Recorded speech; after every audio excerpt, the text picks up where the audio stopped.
Okay, it's warming up. It's warming up. Okay, I believe that we're feeding out to the folks out there.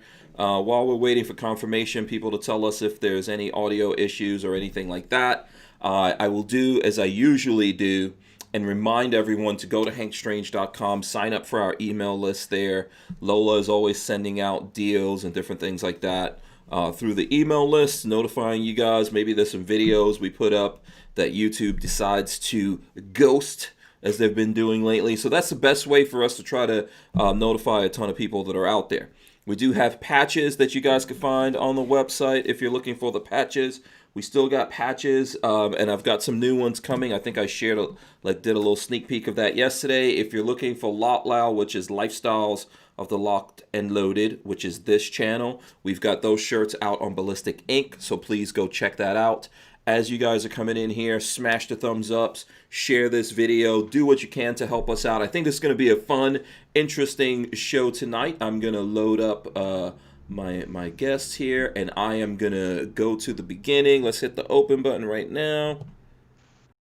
Welcome back to the Hank Strange Situation. Boom! All right, make sure you guys subscribe to the channel, smash the thumbs ups, ring the bell so you can be notified every time we go live. We've got a new guest, Vincent Cefalu. Now, Vincent, we do this thing called jazz hands. Goes a little bit like this. Everyone has to do it, even the tough guys. Let's see those jazz hands. Come on. Let's see it. Oh, there you go, Vincent. All right, he's doing some kind of shuffle. All right, we are live. I hope you guys have your big girl panties on out there. You're really gonna need those. You might need the rubber ones tonight. Might be a little bit necessary for what we're going to get into here. This is episode 680 of the Who Moved My Freedom podcast. I'm your host, Hank Strange.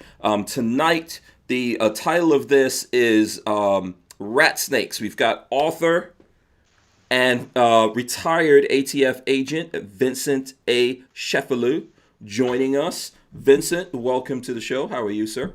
Hey, thanks for having me. I'm great. I couldn't wait. I've been looking forward to this. Absolutely. Same here. I've been looking forward to it myself. I have been listening to the book, and I'll just tell everyone, here, let me throw up the book here for a second so you guys can see. This is the book, RatSnakes, Vincent A. Cefalu. We're going to get into that.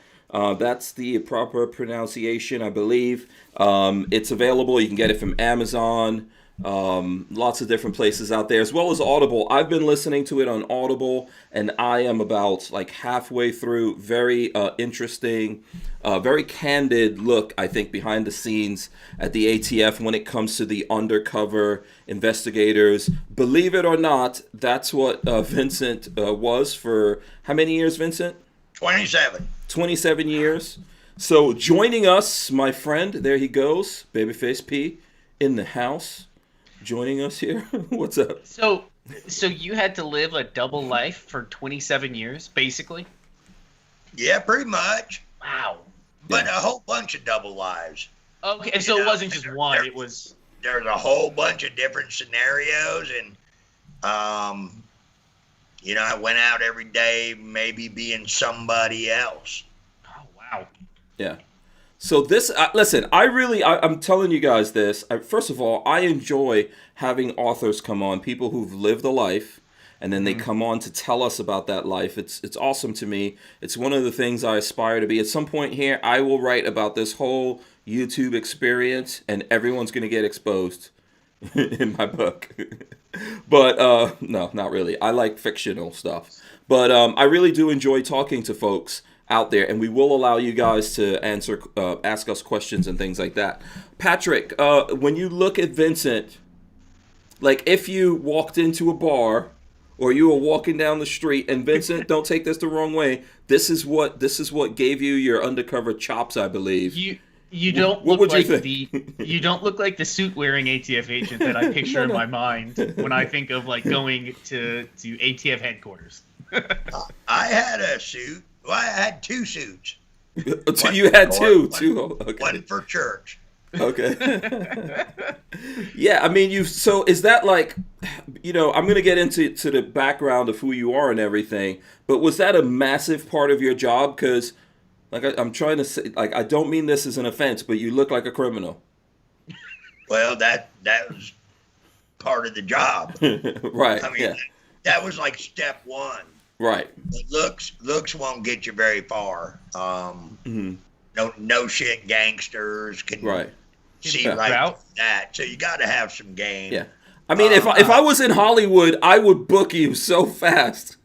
Yeah. I'd like that. You could be up Hollywood. You could definitely. Right? Am I wrong in this, Patrick? No, you could. I mean, he lived the part, Hank. Of course he could do it. Central casting. It was. I mean, so getting into some of your roles, how dangerous did they get? Could you, if you didn't live the part perfectly, could you have wound up dead somewhere? Good question. Well, if you lived it perfectly, I would hope the answer would be no. But you never know going in what perfectly is. You know, they go left, you go right, and it works out good, or they go left and you go right, and they're like, "Wait a minute, what do you say? Why are you doing this? Why can't I get your home number? Why Talk can't to the lapel cam, please. Just right into the microphone." Yeah. Wearing a wire. Yeah. So let's for sure, like right off the back, I could say, if I was, and I'm like a sweet angel. I have never like even jaywalked in my life. I'm just saying. Yeah, me too. Yeah, if there's any other, if like the ATF or any other government alphabet agencies are listening, pure sweet innocent angel over here. But let's say I was a criminal and I was looking to do a deal, I would probably look at Vincent and go, "Oh yeah, this guy is definitely there's no way, no way he could be the popo." It's freaking. Did you just call me a hobo? No, I said popo. Oh, Popo, not the hobo. No, the reason I said that is somebody called me a hobo once. No, that's disrespectful. This is what made me comfortable. Looking like this, acting the way I act. What put me in role where I felt comfortable. But there's a story in the book where one of our guys went and did a meth and a gun deal, and he was dressed like Lord Fauntleroy. He had a $300 raincoat, London fog. Yeah, London fog type thing. And he had a hot hat, like a fedora, and slacks and shiny shoes. And he walked in and he played it like a pro, bought the dope, bought the guns, in, out. And I was like in awe because I was like, "You mean I really don't have to look like a vagrant to do it?" Yeah. Well, but that's what worked for him. Yes.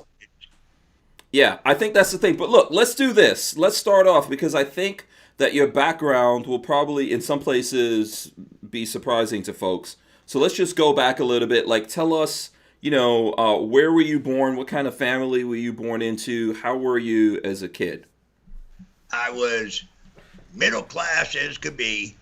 I was born in Marin County, California, just outside San Francisco. And I was a single kid, My parents didn't have any more kids. My dad was a bartender. My mom was a nurse. And it was pretty good and standard for most of my life. And then, they got divorced. And so it was just me and my mom. And when she had to go to work, I felt like I had better shit to do. And I did it. Didn't work out so well. Yeah, so you were kind of like a bad kid from listening to the audiobook. You were a bad kid growing up. Okay. I spent from 11 years old to 17 years old in state institutions. Wow. In and out, but mostly in. Right. Yeah, so that was the interesting part because I think in the beginning of the book you talk about escaping from juvie. Yeah. Kind of proud of that in a really twisted and demented way, but yeah. I don't know. See, like to me, it's not super surprising because I remember growing up as a kid, my cousins, they were the biggest bad boys. Like the most gangster cousins I had when I was in high school became police officers. Really? No kidding. Yeah. So I'm not saying that always happens, right? There's a lot of police officers or law enforcement people who are very by the book and all that kind of stuff their whole life. No, but there's a certain draw. Guys who like the edgy life, like a little adrenaline and what have you. Mm-hmm. You know, it came down to me. I can be a crook for the rest of my life and get that adrenaline, or clean my act up and do what I always wanted to do since I was a little kid, and be a cop and get the same adrenaline, but not looking over my shoulder. Yeah, Exactly. yeah. Do it with a badge. Yeah. Well, I had a little help from a judge in Marin County, but Okay. So basically, I think so. That part of it is at some point. Did you say that was when you were like 17? The judge gave you an ultimatum. yep. Okay. And it was a reckless driving, racing kind of thing. But I had been in there so many times, and I was of age. He could give me like legitimate jail time, and he was just over my shit. And he gave me one last chance. The part I didn't put in the book was that I was like, oh shit, what am I gonna do? What am I gonna do? So I ran down to the Air Force recruiter, thinking I'd get a nice skate, you know, do my little Air Force time and everything. Right. And they did my criminal history, background check and everything, and they went, because they were winding down from Vietnam. We were just getting out of the Vietnam War. Oh, okay. So they weren't hurting for people. And Okay. the Air Force looked at my background and they went, sorry, dude. Nothing we can do for you. So I was walking out of the recruiting station. The Marine Corps recruiter was leaning up against his door, and he was like, psst, hey, kid. Psst. A true story. And I knew I had to do something or I was going to jail. So I talked to the Marine Corps recruiter, and the rest was history, baby. So wait, so that's interesting. Okay, so the judge gave you an ultimatum, like go to your Come back in 30 days, and you'll either be enlisted in the U.S. military for 4 years, or I bring your suitcase because you're going to do a year in jail. Do a year. So you try to do the Air Force. So I'm guessing like the Air Force is kind of the easy, like if you had to choose one of the military things, Air Force is easy. I know Air Force people won't like to hear that. But. No, well, they still work their asses off, but easier in terms of military regimen compared to the Marine Corps. Right. And but they weren't having none of it, and my clock was ticking, so I raised my right hand, and I was gone in 2 weeks. Oh, wow. Okay. Yeah. Good choice. Okay, so how long did you spend in the Marines? 6 years. Oh, okay. Wow. Okay. Yeah. 6 years active duty. I did 4. Okay. I married my childhood sweetheart, and we were doing good. I made rank, and I started college. But I had gotten about 2 years into my college. So I said, if I can re-enlist for 2 more years, or extend, it wasn't really re-enlistment, it was extension of my original contract to the 6 years, I might be able to finish my college. And so I shipped over for 2 more years, went to Camp Lejeune as a military policeman, and still didn't finish my college. So it was time to shit or get. Either I was going to make a career out of it or finish my college on the outside. Okay, so you became an MP. Right. I was a military policeman. Okay. Interesting. By the way... Actually, another story I don't think was in the book. When I was at Camp Lejeune, we were just standing up the FAST teams, the anti-terrorist teams. Okay. And so we were training, we had a budget to train state and local law enforcement. So they'd come to Camp Lejeune, we trained their SWAT teams, to put it simply. Well, the Athens Police Department, Athens, Georgia, came up, went through, and we were talking and drinking beer and doing all the things you do during training. And they went, so you're about to get out? I said, yeah, dude, I'm about 90 days short. I need to find a job because and my ex-wife was from Georgia. So it's like the stars aligned. And they went, dude, we'll get you hired in Athens, man. Because we had been training together. So I got out, and within 90 days, Athens hired me. Okay, and Athens hired you as what? as a police officer. As a police officer. Okay. In the Athens Police Department. Interesting. And this was what, the 80s? Was this? I was always looking at the feds. I'd cross paths with a bunch of feds, FBI, DEA, Secret Service. And when those guys walked in the room, it was like, whoa, to a local cop. Right. You know, I went, oh, shit, I want to be one of them. And so that's where I set my sights, and the rest is history. Okay. So I'm trying to. So this was the 80s, right? When you. Right. Okay, so you went into law enforcement first. So you got a degree also. Right. Okay. I finally got my degree while I was in Athens Police Department, and then started applying to all the federal agencies. Well, the U.S. Customs Service, it was during the cocaine wars and the big buildup in South Florida. All the boats and the blimps and the airplanes and helicopters. Yeah, Miami Vice. Yeah, Yeah. I mean, it was Miami Vice days. And so I took that job. It was the first Fed job that I was offered.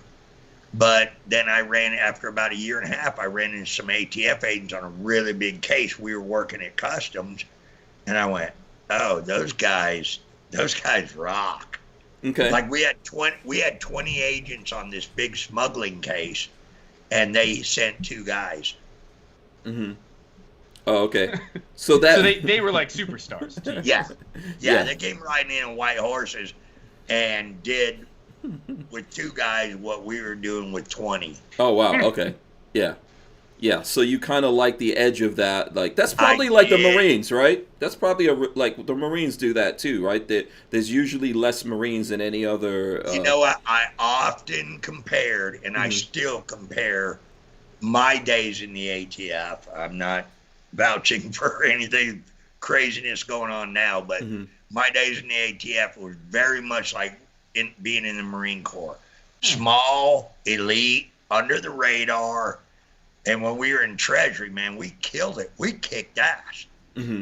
Okay, so I think there's a couple of things here. By the way, before I forget this, friend Dave from Down the Barrel says Air Force has the best food. I think he was in the Army. I agree. But, well, I used to chase prisoners over to Pearl Harbor, and that was the first time in the military, my whole military career, I walked into a mess hall and they went, "How would you like your eggs, sir?" And I was like, "What? What?" Yeah. So you've got a degree. What's your degree in?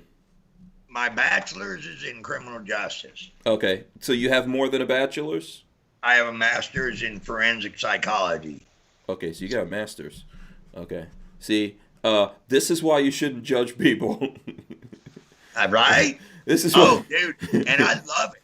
I love it.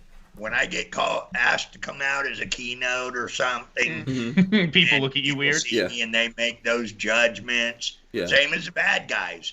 You know, they make assumptions based on what they see right here and right now. Yeah, I could see you going to like a high school or a college and the kids don't know and they're trying to get something from you, you know, like let's see if we can get some weed off this guy or something before you come on there. And also, to me, this is like a good, you know, if you need a clearer example of what the American dream is than this, I don't know, because you know, here's someone who grew up like as a kid, you were a bad kid, you were getting into trouble all the time, you know, you were in juvie and all this kind of stuff, and you were able to turn your life around and serve as a Marine, get up to a master's degree, right? And have this like what I'm going to assume is a full career in law enforcement. It was the textbook American dream, but I've got to say this, and there's not enough time in this podcast to tell everybody, so I'll just give you a generic. I had a lot of people behind me. The juvenile justice system backed my play. The counselors, the guards, the social workers, the people at Hannah Boys Center. They never gave up on me. So it wasn't like I did all this by myself and I just lifted myself up. My parents were behind me, you know, the whole time. They never gave up on me. So I had a lot of motivation to get it right. The stars aligned, because I can tell you about a third of my friends I grew up with are dead. The other third are either have AIDS or in prison. Mm-hmm. And that's no exaggeration. Yeah. So I was blessed. Yeah. I mean, this particular, you're still here. You're still kicking ass. Who knows what goes from here? Maybe you start acting or something like that. Movies or get maybe made a out New of it. York Times bestseller. Hey, it's all good. It can happen. I'm just thinking. So Vincent was telling us behind the scenes that this book has been out for a year. So we were supposed to have him on. I guess we could have had him on a year ago. Which I'm thinking now, man, we should have done that, because Vincent is a complete. He's a complete character. We if you're looking for things to do in your retirement here, I don't know what you're getting up to. We might invite you back here. And by the way, what are you drinking over there, Vincent? Jack Daniels. Jack Daniels. Okay. So you probably didn't pick up on that in the book, that I'm somewhat of a Jack Daniels aficionado. Well, right here, there's totally alcohol. So okay, I'm gonna show you something. Hold tight, real quick. See if I can do this. Okay, let's see. No. Okay. Is that a shrine to Jack Daniels? Is that what that is, Patrick? I wouldn't even realize that. Okay. That's a statue of Jack Daniels. Oh, okay. Okay, you're for reals. I didn't even know, Patrick, you knew that. I didn't even realize. I kind of recognize. I like my Jack a little bit, but yeah, I kind of recognize it. Wow. Hank, if you're not aware, Hank is not a drinker, at all. Yeah. So, not that he opposes it. It's just, no. I believe, Hank, you said it puts you to sleep, so you never drink anything. Yeah, that's the thing that probably kept me alive. I don't like drugs and all that kind of stuff. The coffee puts me to sleep. Alcohol puts me to sleep. I'm crazy like this with nothing. It's just, I guess I'm wired wrong or something like that. So, so this is natural high.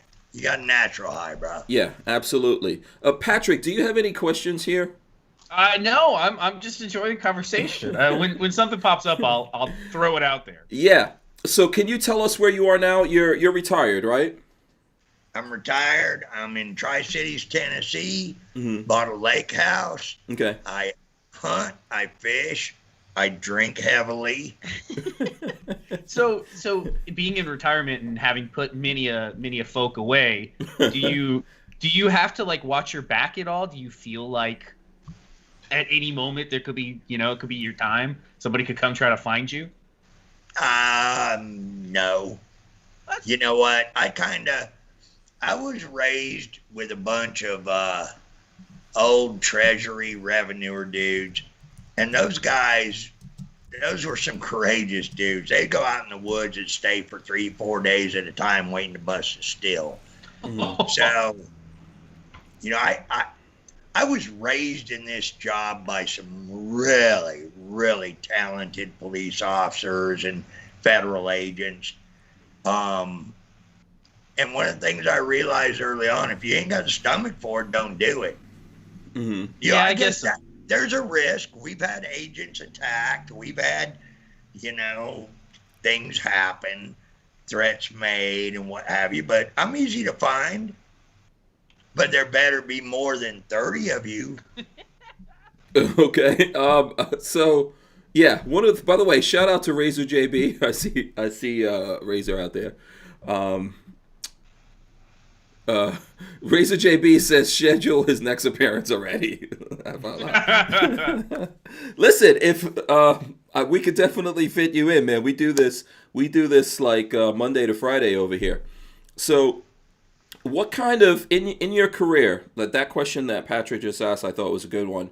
In your career, what kind of bust did you make? Because I know that folks tuning in and seeing this as an ATF agent, they're probably wondering, were you going after the guys like us, gun guys? I know that we don't have lots of good opinions about the ATF around here. I got modern ATF is a dirty word to us right now. Yeah. Yeah. Well, we earned it. We've earned it with some of our chicanery. Mm-hmm. But I will tell you this: I worked everything. Literally, I could get up in the morning and not have a clue. I could have a deal done by that day, a hand-to-hand with some gangster for some dope or guns or bombs or who knows what, some white supremacist or whatever.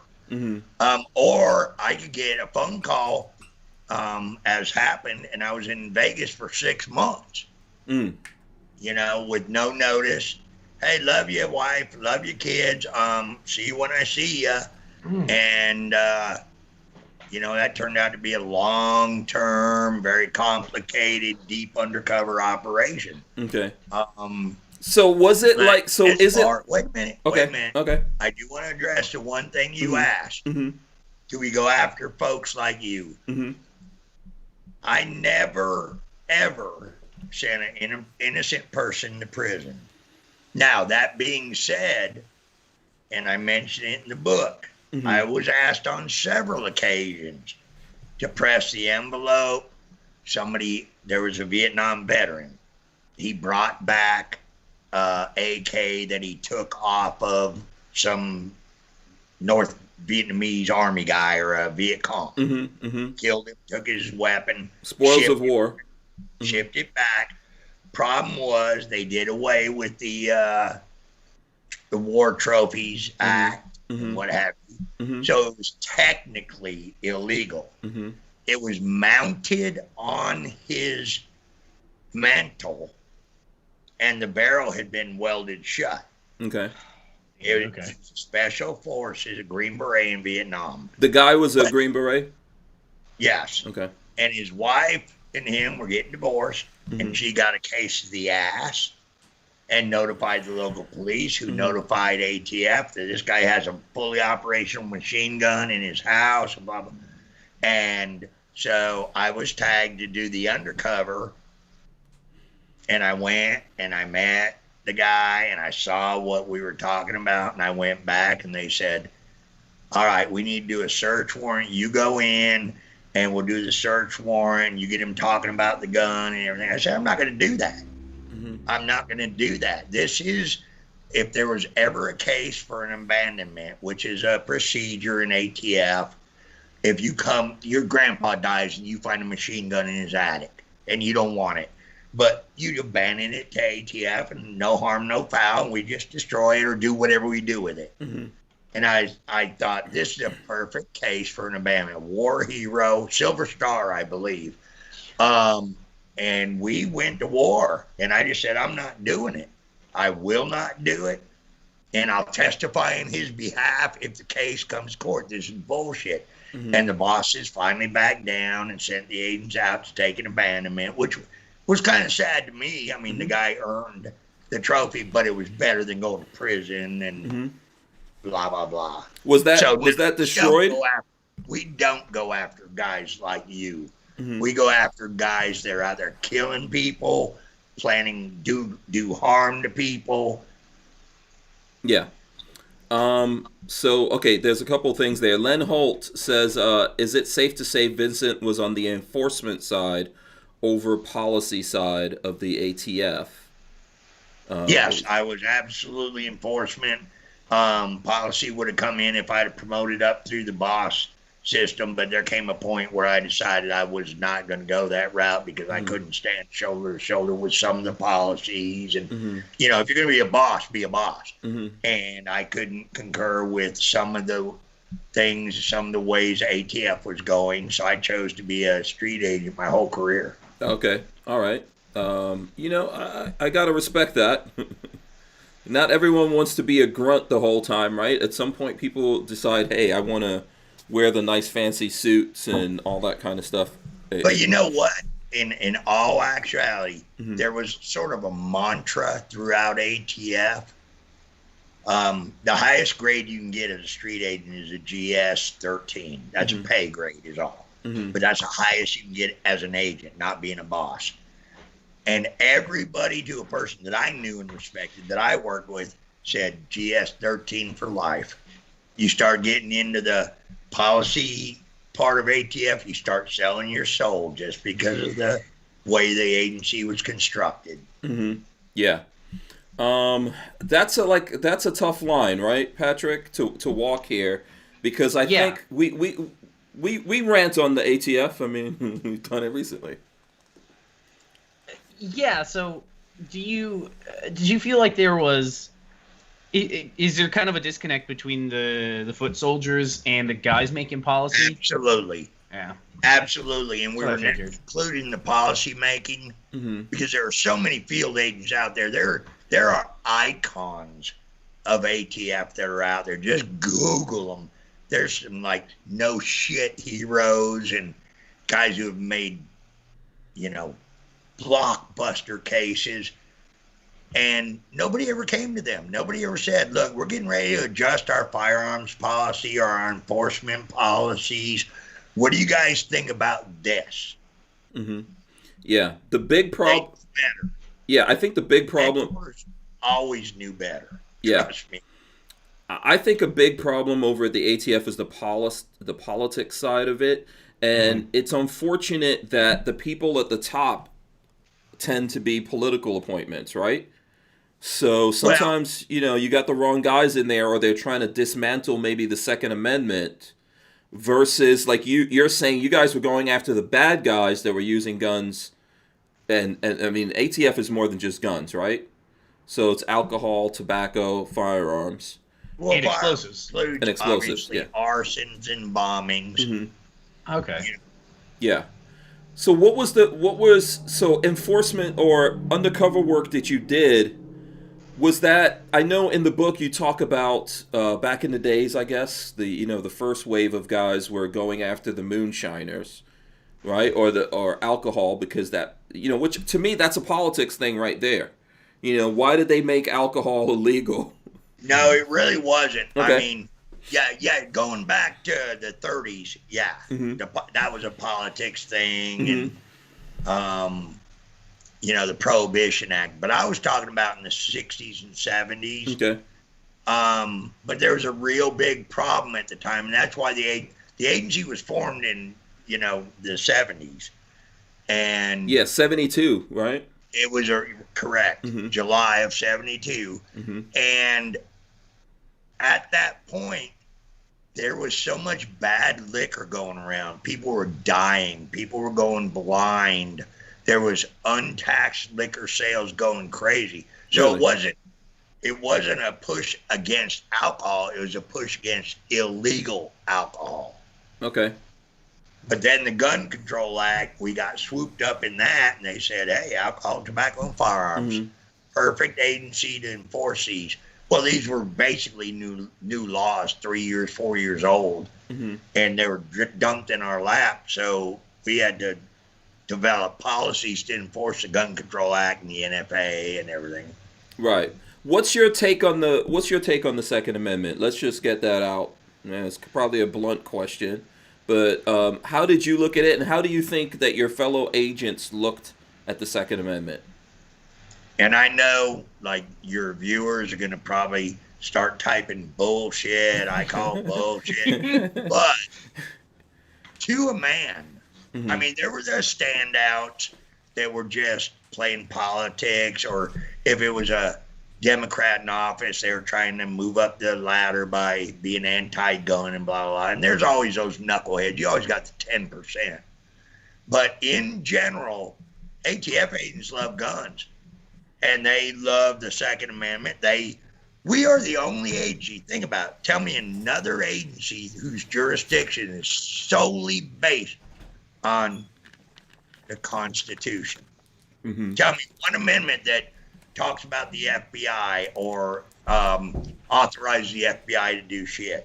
The DEA, the U.S. Marshals, none of them. But the Second Amendment is square in our lap. Okay. That's an interesting way to look at it, at least. We were not the gun police, as many think. We like nothing more than to go out and get a report or an informant or something, and then look at it and go, he's just a dude with some guns, man. We're not wasting our time on that and move on to something else. Yeah. So I think so I'm just playing devil's advocate here. I think there would be some people out there that would say that the whole existence of the ATF is basically against the Second Amendment or the Constitution, right? Because there's not supposed to be any infringement. We have laws. Mm-hmm. Somebody is going to enforce the Gun Control Act. Look, we elect Congress. Congress passes laws. Mm-hmm. So when they pass laws, or your city council pass laws, or your state legislature pass laws, they're going to hand that jurisdiction or the enforcement responsibility to somebody. Mm-hmm. That's how the country works. Okay. Right. Ultimately, we have laws. We probably have too many. I would say. I was going to say, ultimately, to make a society, you have to have laws. Okay? We probably, at this stage in America, have too many. But the truth is yes, we do have laws. Someone has to enforce that, and someone has to go after the bad guys. I mean. Yeah, and there's besides drugs, there's really not a more worthy cause than people out there shooting people illegally with illegal guns and going on and everything. That's the whole reason we were formed. We're not out there taking nobody's guns. Okay. Dan Hates You wants to interject this. He says that the Border Patrol's authority is in the Constitution, not once, but twice. He's trying to one up. Sure it is if he says so, but where? Yeah. Let us know, Dan. We'll flip through. Where's my Constitution? I got one here. Just let me know. Or Patrick, if you can find it. Just for the sake of argument. Listen, we're gun guys. We love to argue. So, okay. So someone has to go after the bad guys. Can you tell us what kind of bad guys you went after? Like, who are these guys? Runs the whole gamut. In the 80s, it was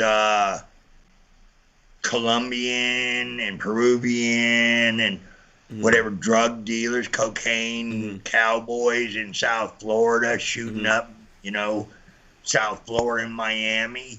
In the 90s, it became Crips and Bloods and folk and all the inner city black gangs who drew our attention, the Jamaican posses. Depending on where you work, you might not have any of that. You might be in Oklahoma and have a Ku Klux Klan or the White Aryan Resistance or somebody like that you're focusing on. They're creating problems around there. You might be in New York and it may be a bunch of Puerto Rican gangsters in the Bronx doing it. It depended kind of, we went where the crime was. We didn't go, we didn't generate the crime. And it's like when I was in Atlanta, it was kind of unique. It was kind of very weird because one of my biggest cases in Atlanta was the I Refuse posse, and we dismantled them. They were controlling and just absolutely destroying Southwest Atlanta. Okay. And when we took them out, in the weeks and months that followed, people were coming out of the projects, people coming out of the low-income areas and everything, hugging us and tell us thank you for getting those guys off our street. And then right after that, I stepped right in. I got a good informant in the Outlaw Motorcycle Organization, a purely white, you could say white supremacist motorcycle club, a national motorcycle club. So I can't answer who we would go after except for where I was at, Okay. San Francisco, we had a lot of Asian organized crime going on. So we would work the Asians, in Chinatown and what have you. So it seems to me, from what I've seen so far in the book, that you guys were using the RICO statutes a lot, right? Is that true? Or I wouldn't say a lot. Okay. Because a RICO is manpower intensive, it's time intensive, it's money expensive. Okay. So, if the target we were working at the given time put themselves in a position to be maybe subject to the RICO Act, we might spend those resources and time. Okay. So mostly you were... The ATF was brought in because you had these, so let's say we're talking about bike gangs or whatever different gangs we had in different parts of the country. It was brought in to kind of tie together the fact that maybe they selling drugs or somehow in business of drugs and violent crimes which involved guns, right? So that's the reason. Is that how you guys came together? Guns and or bombs. And okay. ATF was unique back to the Marine Corps scenario, doing more with less. ATF is unique. I'm sure you guys have seen the movie The Untouchables. Right.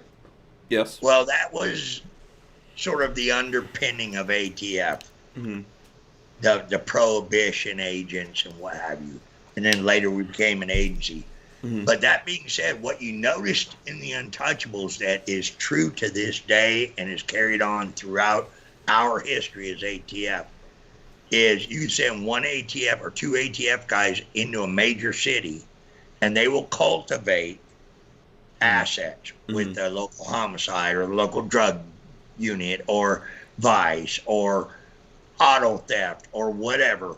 If we see a problem like's going on in Chicago now, we'll come in, we'll marry up with the local PD assets and the resources because we got the big wallet, the better equipment, and then we come in and we marry up and attack a given problem. That about the Untouchables movie was very accurate because that's what we do.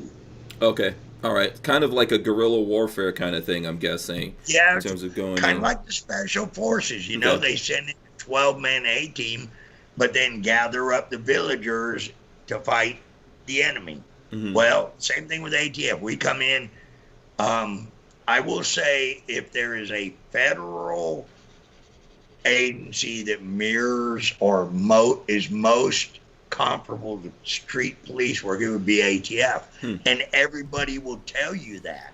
Okay. All right. That's interesting. Obviously, the FBI has a bad reputation. They don't share information or they take your information and they don't play well with others. That's not my opinion. That's been widely publicized. Is there, do you feel like there is some sort of feud amongst the alphabet agencies? Absolutely. Has been, always will be. But that those feuds are very isolated.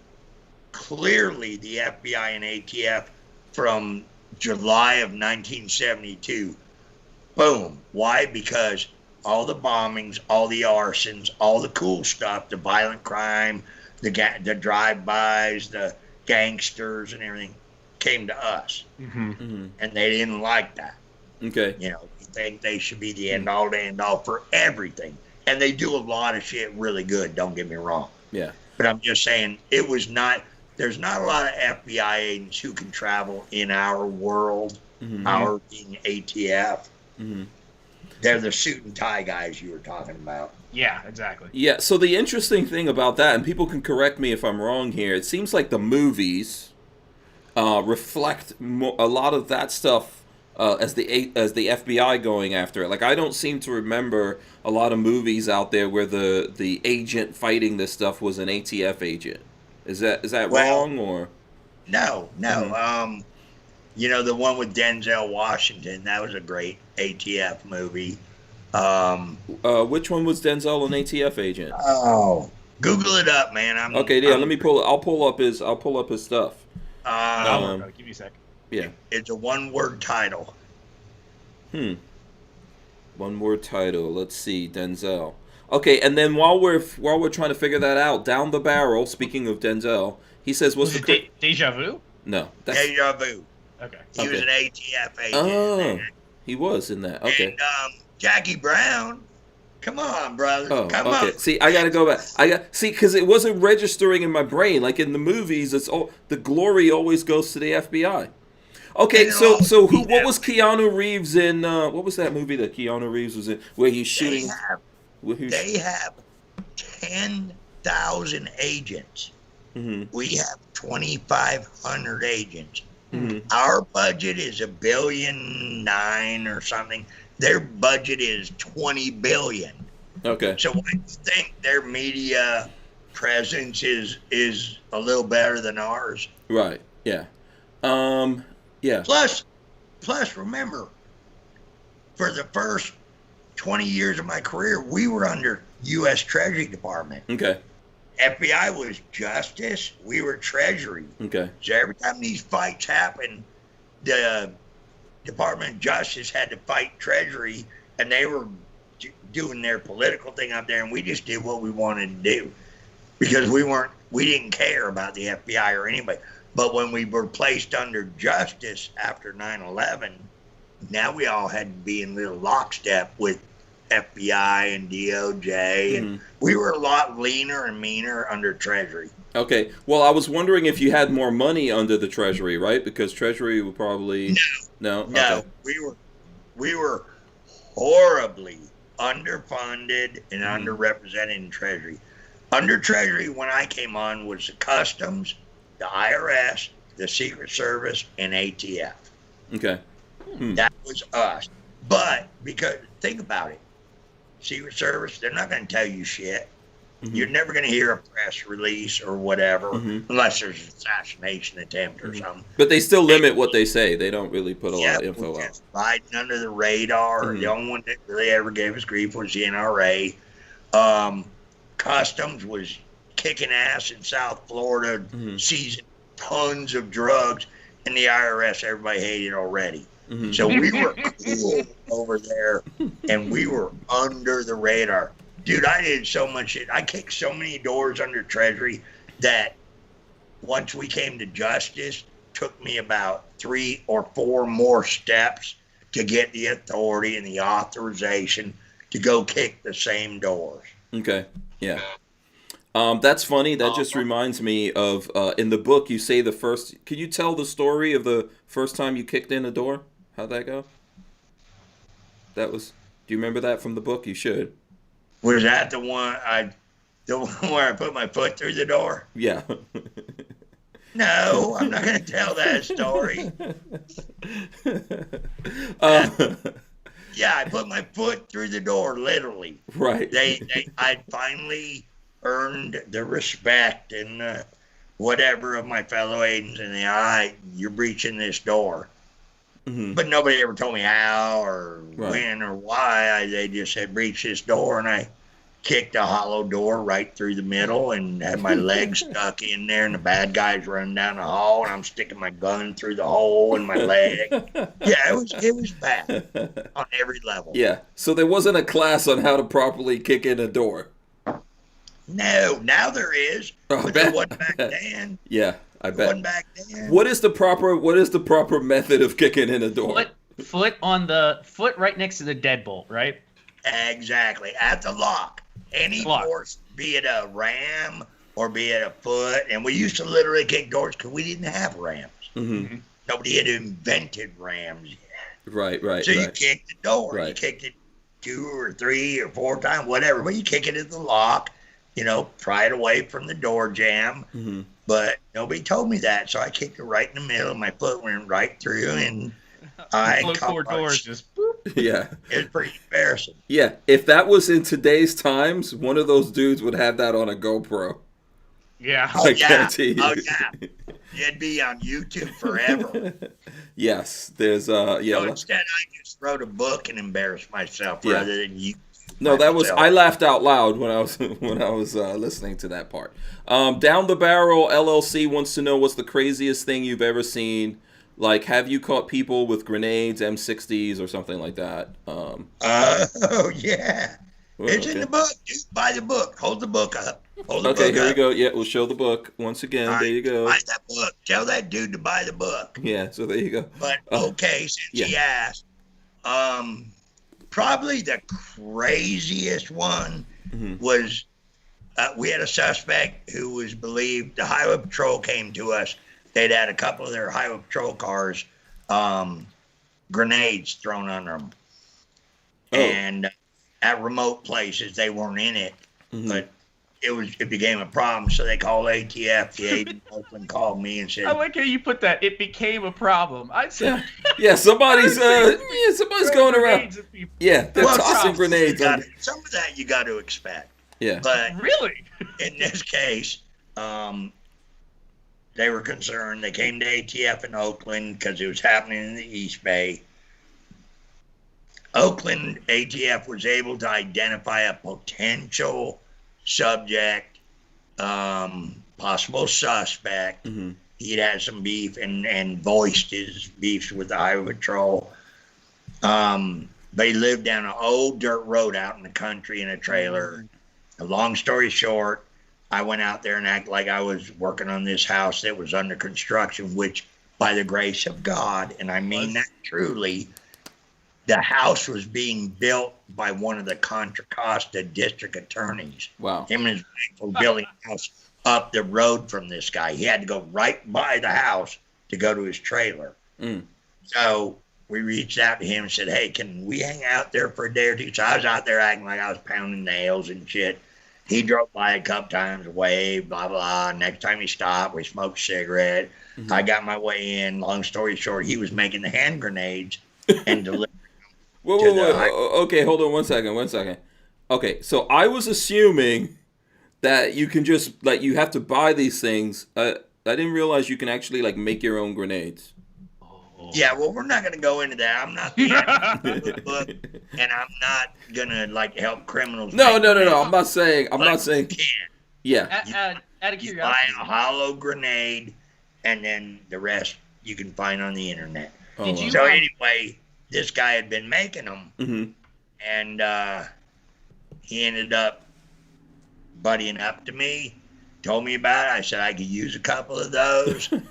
And he said, come back tomorrow, dude. And I came back. Man. And this I will tell you, for all you bombers out there or wannabe freaking anarchists, don't try to make hand grenades. You will kill yourself and blow yourself up. Okay, now that I said that, he's literally in there. Gunpowder is a very, very, very volatile element. Heat, shock, or friction. Any of those threes can send it up. I walk into this guy's house, and he's drilling into a hand grenade body, one of the ones you can buy at a souvenir store. And he's already filled it with gunpowder. So that hot drill is going through there. And I was like, yeah, I got to go smoke a cigarette. And I walked outside, and I was like, go now, go now, go now. This guy was like way off the hinges. Wow. Okay. Yeah. How did that go? What was your question, Patrick? I'm gonna let you get that question in. Did you ever back then? Did they have any sort of special like bomb training? Like, because a friend of mine is in the Marine Corps as a bomb disposal expert. So he went through he came over one time and was like, oh yeah, I could blow up anything with all the crap under your sink. Did you ever have to go through any of that training to like learn what went into making them? Yeah, the ATF Special Agent training goes through weeks and weeks of arson and explosive training. We do demo blasts. We learn all about the different compounds that can be used to make improvised devices. Oh yeah, absolutely. And then we have a second tier of agents who are trained as enforcement explosive officers, EEOs, explosive enforcement officers, who have gone through other levels of training or were prior EOD or whatever. So we call that asset. I did that big case in the book where the bank robber showed up with all the military ordnance. I mean, Claymore, C4, TNT, det cord, fuses, fuse igniters. I mean, it was my holy grail. It was the biggest case I ever made of ever and ever. And I was that close to being blown up because this guy didn't have a clue. Well, we had EEOs, or explosive enforcement officers, and EOD, like in the staging area. So when the bus went down, somebody was going to be there to be able to take control and deal with all this explosive ordnance. Yeah. So there was so I'm assuming right there, there was a bust where this guy, one guy had everything. He had all the things you're not supposed to have in one thing. Right? You talking about that one case? Yeah. Yeah. He was a bank robber. Him and his brother did federal time for bank robbery, and he had just gotten out. Well, his mother had married an Atlanta police department It's clever. EOD guy. So here's his mom and his stepdad or whoever, whatever you want to call him. And in his basement, because he'd been EOD for all those years, he'd collected all this shit illegally. But he'd taken it from search warrants or out at, explosive bunkers or something. And he'd accumulate all this shit, which he was not allowed or supposed to have. Well, the kid gets out of prison and sees that shit and sees a payday, and that's the informant. I ended up in there trying to buy all that shit. Oh, wow. Okay. Okay, that's crazy. Listen, for everyone who's hanging out with us right now, smash the thumbs ups. We need and appreciate those. All right, so help us out there. Big shout out to Harry's Holsters, if I haven't already said it. Harry's Holsters does sponsor the podcast here. I think their Black Friday sales are still going on. It's not okay. It's not going on. So you got to use the code Hank Strange, and that gets you 10% off over at Harry's Holsters. So make sure you check that out. Someone wants to know, who was it that asked this question? Jeff Stevens wants to know if you're going to get in trouble for spilling the beans. No, they tried that once and it didn't work out too well. Okay. In 2007 or 8, I was granted whistleblower status because of the fuckery that was going on in, I probably can't say that. No, that's fine. Good year. On in San Francisco on a case I was working, and they tried me once. They won't try me again. Okay. No, I'm retired, and I'm a free citizen, and I'm just telling the fact. They know where to find me. Sue me if I'm lying. So it sounds like you've had some run-ins with the ATF yourself, or is it just this one instance that became a thing? Oh, no. So, obviously, you apparently not gotten to that part of the book or didn't do your due diligence before you interviewed me. The Google up Vince Cefalu ATF, I did a 3-part CNN expose on retaliation and retribution within the ATF. I was on Fox News probably 10 or 12 times during Fast and Furious. Okay. And I set up a website, cleanupatf.org, which ultimately forced them to negotiate with me and settle my case. But it didn't end any of the fuckery, but I got my vindication. Right. So I'm not trying to say that I know about it, because I honestly didn't know about it. But, it'll be nice to tell the folks how we got into, how you got into that particular situation. Kermit Loves Bacon was asking us, he happened to be asking, he says, what's your thoughts on Fast and the Furious? Yeah. So how did you get into this situation, if you could lay it out? Obviously, I would encourage everyone out there to go get the book and support Vincent out there. As you heard him say, I'm going through the book right now. Not going to lie to anyone, but it's very interesting. He's actually, when I listened to this book, I thought this guy's going to be interesting. But actually meeting him and talking to him here, which this is the first time, he's even more interesting. So tell us how you got into trouble. Oh, Lordy. All right. So I was a senior agent. I was the most senior agent in the San Francisco Field Division. We were asked to come in and oversee a case. Politics were running rampant on the case. And I told the bosses, I'll take this case on. They asked me to take the case. And I said, I'll do it, but I have to be in control. Because we got some crazy stuff swirling out there.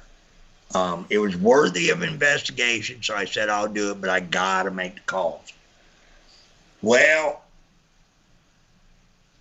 the locals who we were working with, and it doesn't matter who, it's probably on the internet. I know it's on the internet, but the locals we were working with, we got frustrated. We had inserted undercovers, and we were prepared to go for the long term. They wanted to go for a wiretap immediately, sew this guy up. They had a real vendetta, vengeance against this ex-cop. And I said, now we got undercovers inserted. We're going to work it traditionally the way we do it. And if they're bad, we'll get them. If they're not, we won't. And they started pursuing a wiretap behind my back. When I found out about that through the United States Attorney's Office, the U.S. Attorney came up and said, you guys are way out of line. You don't have anywhere near the probable cause for a wiretap, and you need to just back down and continue on the route you're going. So I thought we were good.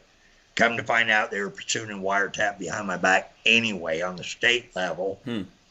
I raised hell with my bosses. They told me, play nice, just go along. And I said, there's no basis for a wiretap.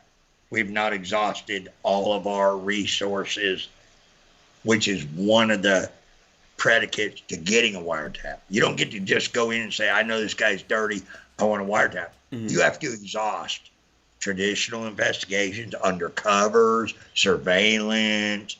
You have to do all these things, and then finally the court will go, well, the only way to get the evidence is probably a wiretap, so we'll give it to you. Is this before or after Homeland Security or the because I know some of that stuff's changed after 9/11. Well, no, that's for like national security shit. We're talking about local gangsters. Okay. And that doesn't fall under the FISA rules. Okay. So it's traditional wiretap. Okay. And I said, no, we can't do it, not going to do it. And they said, play nice. And I said, can't play nice. It's going to be an illegal wiretap. And they told me, well, then you're off the case. I said, that's fine. So if you were to have gotten an illegal wiretap on this person, could that jeopardize the case when it actually went to trial? Well, that's what happened. I'm getting ahead. Okay. That's exactly what happened. So I had been vocal about the illegal wiretap. ATF just said they were going to transfer me to North Dakota. I was literally transferred 6 times in 16 months, reprimanded 3 times, suspended twice. Wow. And every one of them were overturned. Every one of them, the Merit Systems Promotion Board or the Office of Special Counsel reversed. They said he didn't do anything, but they kept coming and coming. Imagine, I got 3 teenagers in the house. They're trying to finish high school, and I'm telling them, you might finish in North Dakota. Yeah. So that's like sending you to Siberia or something like that. Yeah. So it pissed me off, and I made the decision to stand my ground, and we entered into a lawsuit, Office of Special Counsel complaints, EEOC complaints, and they ultimately settled with me. But in the midst of that, because I stood up that website, cleanupatf.org. It's kind of interesting. If you guys go to cleanupatf.org, you'll see some really trippy stuff in there. Okay, I'm showing the book because someone wants to see the book again. And Lola has a link out there also if you're looking for the book. Everybody in the Bureau was airing their complaints on cleanupatf.org. And really? It became such a...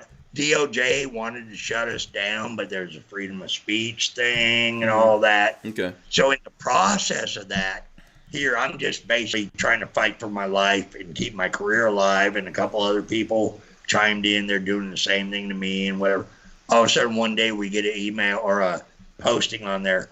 I'm a whistleblower, but I don't know what to do. They've been telling me let a bunch of guns go to Mexico and we'll find them later. John Dodson, obviously. And then it blew up. It was off the hook. So then I ended up becoming friends with the Terry family. Brian Terry was the Border Patrol agent killed with Fast and Furious guns. Right. And we just pressed and pressed and pressed and pressed. And John and my good friend, my partner in California when I first started, Darren Gill, all testified before Congress and blew it out of the water. Yeah. But as usual, nothing significant happened to any of the perpetrators. Yeah, I mean, that was in the foreword of the book, you know. This became this eventually became a big thing. There were millions of dollars were spent investigating this, and ultimately no one paid for it. Even the people who were buying these guns illegally and then taking them across the border didn't actually Dude, pay for this.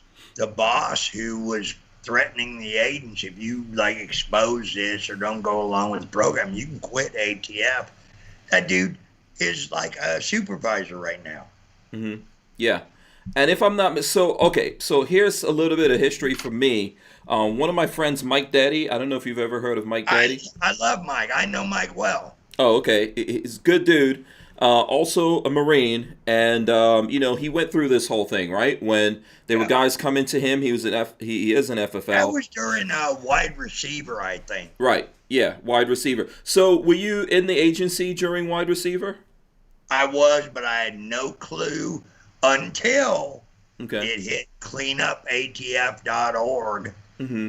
And when the Fast and Furious stuff was blown up and CBS, Cheryl Atkinson. Right. What a stud she is. Yeah. She lost her job because of that shit. Yeah. But she's still out there kicking asses though. Oh yeah. She is, and she still got her lawsuit against the federal government. Mm-hmm. So fingers crossed, because dude, they were like remotely accessing your computer and shit. Come on, that's some communist Nazi shit right Well, that's there. what they did to Mike, right? I mean, I think that they try to they did delete stuff off of Mike's computer, but they didn't realize he had backups. He went undercover, so to speak, working with the ATF, only to have them turn on him. Say it ain't so. Yeah. Yeah. What do you think? What was the name of the agent that he was working? Was it Dodds? What was the name of the agent that he was? There was an ATF agent involved in this whole thing, but that guy wound up just being like pushed into a closet or something like that. I know who you're talking about, but I can't think of his name off the top of my head. Yeah. So have you seen that? Is that the only time you've seen that kind of thing happen over at ATF? Obviously, it happened to you also. They were trying to like push you out to Siberia here, get rid of you. It was a different time in ATF.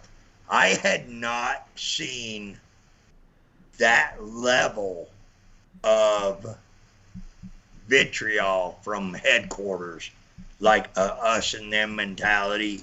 I had not seen that for most of my career. It loomed out there.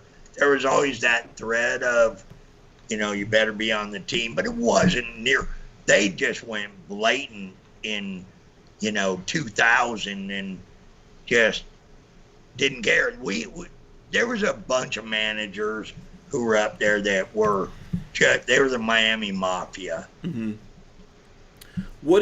Can you give us some insights on all that? I'm interested. I don't know if Patrick has a different question, but I would like to know your insight of this whole, if we're looking at this thing holistically, of, the whole idea that you can track these guns as they go across the border into another country and then actually be able to do something about that. Okay, in theory, with the right resources and the right person running the show, Bill Newell was not the right person.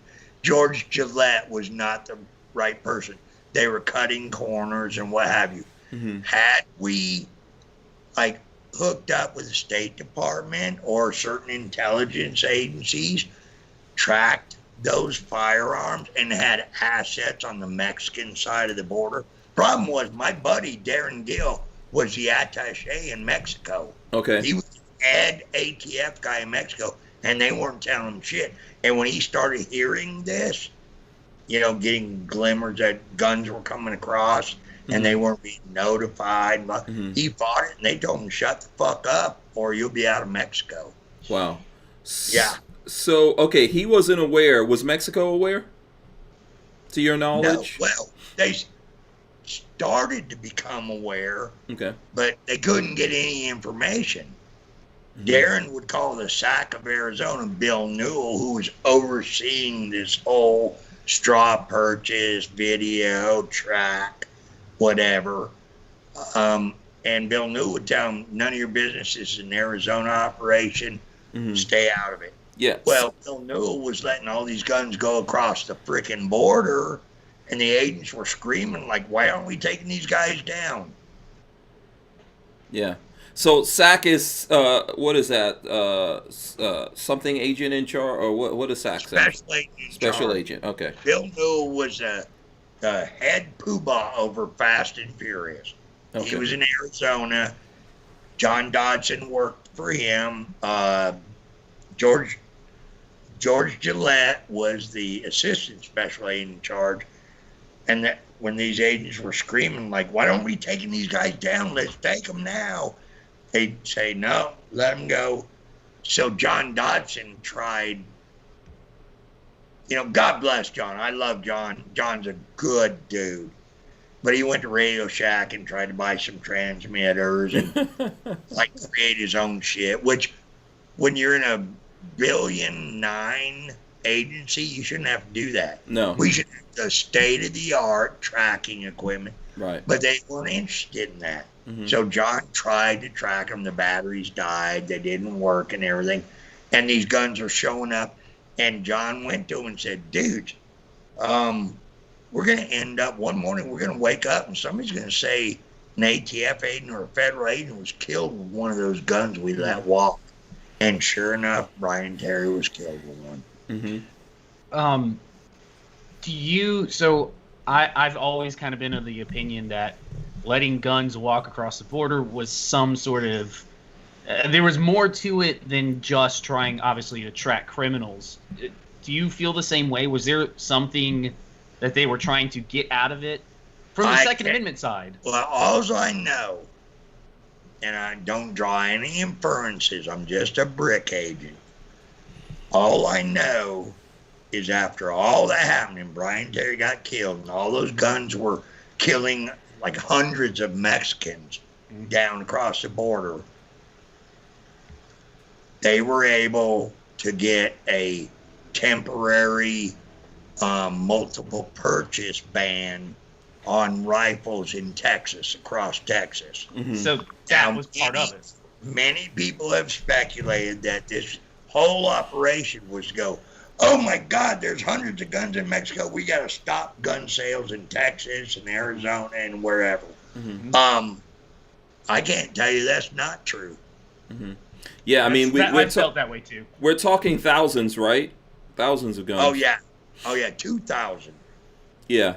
And hundreds have shown up on innocent Mexican bodies, like schoolhouses and neighborhoods that the cartels want to terrorize, and they came directly from us, and we could have stopped them. Yeah. It's sad to me, if you look at Vice and all the other documentaries out there of like the, basically like a Holocaust that's going on in Mexico, I think in some cases still going on to this day, to imagine that we allowed these guns to go over there, right? And take out all these people. And then no one out there actually paid the price for this. Not the criminals taking it across, not the people who allowed it, not the politicians. Well, the criminals, the federal government's done a pretty good job. I think they got all the shooters in the Brian Terry case, and they've indicted multiple cartel people that had those guns and were involved in homicides, but nowhere near 2,000. And no one in our government suffered for letting it happen. I mean, our sole purpose in life, we have one mission. We have one job in ATF. And that is to stop guns from going to bad people, period. Not good people, not citizens, not, families. We have one job, and we screwed it up. Yeah, it's pretty sad. I think it's a tragedy. This I mean, as a gun guy, that's not the purpose of the guns as far as I'm concerned. That's not the look. I think that people decide to do bad things, right? The guns are tools, all of that kind of stuff. But why do we have these laws? Why is there agency defending these laws and going out there and doing it. And I know from what I've heard in the book, what I've heard from you, that your whole purpose here, right, was to stop the bad guys from getting these things. Like, how do the people at the top of the ATF during that time, how do they live with themselves? And how are those guys still out there, like, getting promotions, making money, and all this kind of stuff? How's this happening? Dude, that's $1 million question. And it's sad. It's sad that went on, was allowed to go on when we had one job, and that was to keep the guns out of the bad guys' hands. Mm-hmm. Yeah. Okay. Nobody in Fast and Furious was significantly disciplined at all, from Bill Newell on down. Yeah. Up to deputy director. And some of the guys, like, if you think about the guys, so, your guys on your side, other agents, some of those guys were punished, or, I don't know. I think there's still some people who are out there working. They're at the ATF technically, right? Because they can't get rid of them, but they're getting treated like crap. Then there's people like Mike Deddy, who just got, like a ton of bricks dropped on him. In that whole thing. I don't know, man. And then no one's going to pay the price for that. Welcome to the U.S. government, buddy. Yeah, it's... You know what? They paid me a bunch of money to settle my case, and not one person who was perjured under sworn testimony, it's on documented, not one of the bosses involved were disciplined. They just paid me off, and they went on rocking like they always would. Yeah. Kermit Loves Bacon has a question here. He says, what happened to the dealers, a.k.a. gun stores, those guns got picked up in? Generally nothing. Specifically, there were some FFLs who were working with ATF. When they got uncomfortable with like letting all these guns go to what were obviously Mexican nationals, or they're heading for Mexico, they were told to stand down, shut the hell up, or your FFL could be in jeopardy and what have you. But generally speaking, nothing. They were on the right side of the law. They did what they were supposed to do, and for ATF to try to do something or retaliate against them would have been a massive, lawsuit and publicity. I mean, in a lot of cases, you have to realize that a lot of these FFLs were reporting this to the ATF, and the ATF was telling them to let these things go, to not do anything about it. Okay? So, and I think if they were doing that, they shouldn't be held responsible. Just like, Mike Daddy put himself out there and went. No, when ATF walks in, we flash the badge and we say, look, this is what we got going. Just let it go. We'll track it. We got it and everything. You're not going to be held accountable. Everything's lovely. The FFL's like, hey, this is my livelihood. ATF says it's okay. ATF says it's okay. Yeah. I probably should try to make some plans to get you and Mike on a show one of these days at the same time. Jade Grew said he just bought 2 copies of RatSnakes. So nice. There you go. Yeah. Who is it? Jade Grew. Jay, you're the man. Yes, there you go. Thanks for that, Jade. Appreciate it. Let's see. Trying to see what other... Patrick, did you have any... You did, yeah, you got a super chat from Armament and Access asking about your opinions on Waco and Ruby Ridge. Yes. I knew that was coming. Right. Yeah. So let's do that. Coming. Right. Well, you're probably not going to like my opinions or your listeners. Let's hear it, though. Let's go to Ruby Ridge first. They killed a U.S. Marshal. End of story. I don't care about his, white supremacist views or his anti-government views. You don't get to kill a U.S. Marshal ever. Now, did the original case turn out to be a case of entrapment or government misconduct? Apparently it was in the court of law. That's all he had to do was come down the hill and have his case found out to be what it was. Okay. And I'm just going by what I've read and what I understand. They settled with him and what have you. Right. This is a multi-tiered story. This is a multi-tiered story. Point, yeah, you or what's your name? Me? No. Patrick. Yeah. At no point, you or Patrick, and I serve an arrest warrant on you, you bail out and you say, all right, here's my 10 grand or OR. I'll be in court in 30 days. At no point do you not get to show up. And at no point do you definitely not to get to kill a U.S. Marshal. So that's all I'm going to say on Ruby Ridge. Waco, that was a train wreck from beginning to end. I know all the players. I know how it happened. It was an embarrassment. It should have never happened.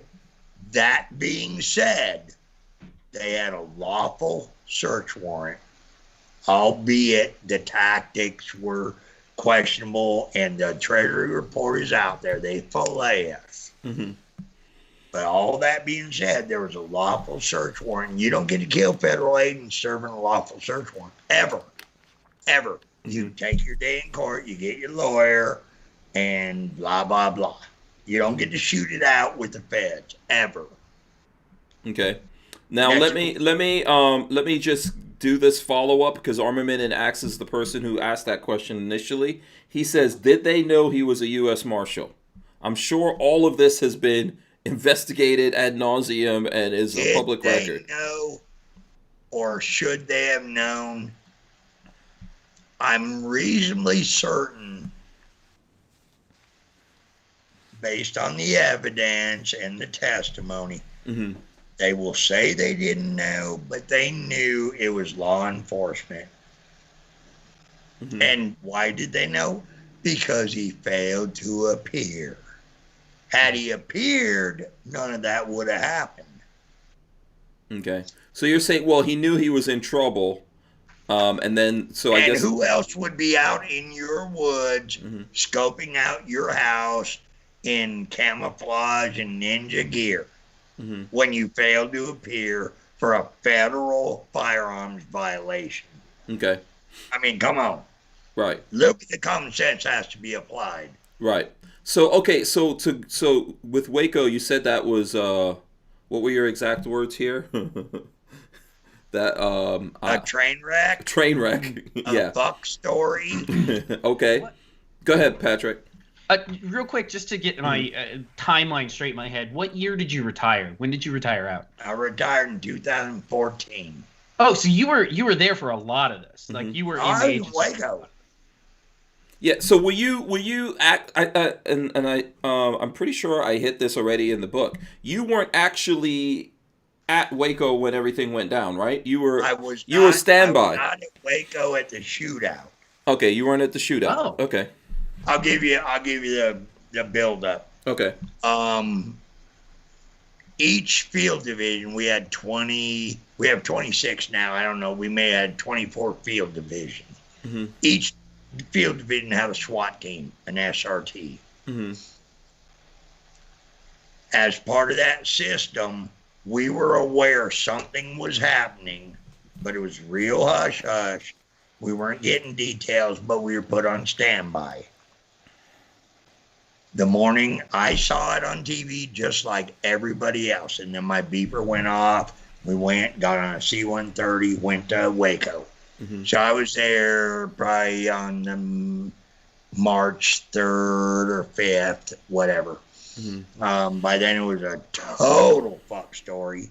FBI had assumed control, and we took up the perimeter and blah, blah, blah. And then the fire ultimately happened.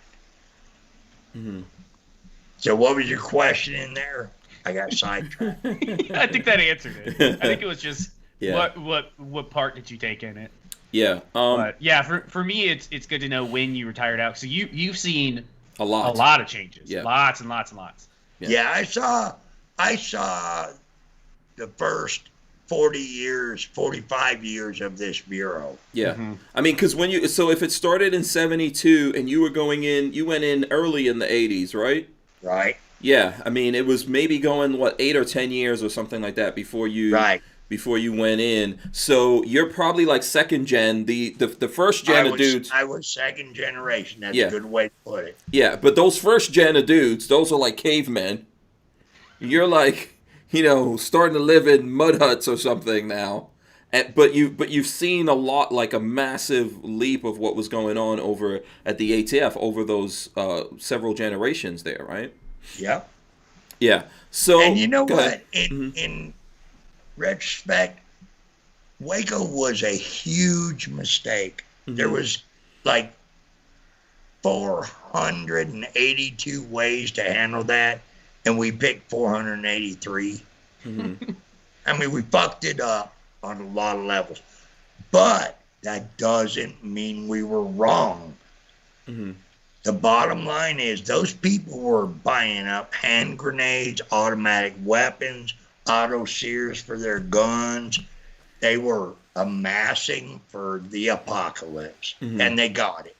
Yeah.